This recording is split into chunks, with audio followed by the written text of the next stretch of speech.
चुप रहा ये बेटी, चुप रहा ये सजीनी, बोलाओ ये सजीनी, रोवाओ हो बेटिया, पन जाना तुम बनाओ ते दान पुण्य, करियो ते दान पुण्य, कराओ हो बेटिया, पन जाना तुम बनाओ ते दान पुण्य, कराओ ते दान पुण्य, कराओ हो।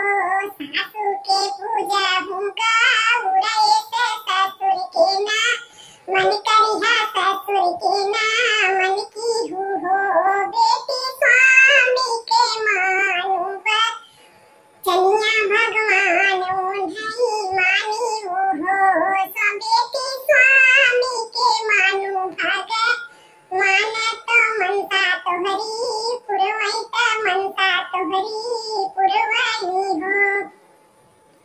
बेटी आंगना में हो मिया कराऊ ब्राह्मण की लाई हो बेटी, आंगना में हो मिया कराऊ ब्राह्मण की लाई हो।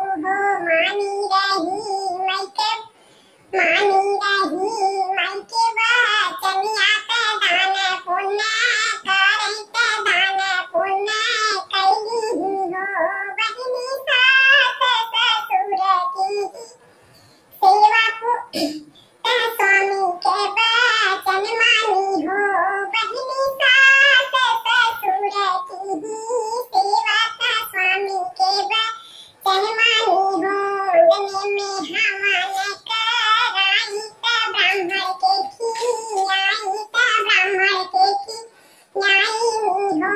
बहिनी छठी मैया भई सहाय, आशीर्वाद बिहनी आशीर्वाद बिहनी हो।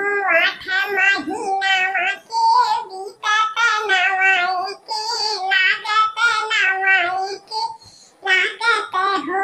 बहिनी भजै लागे आनंद भैया, महलिया उठै सोहर, महलिया उठै सोहर हो।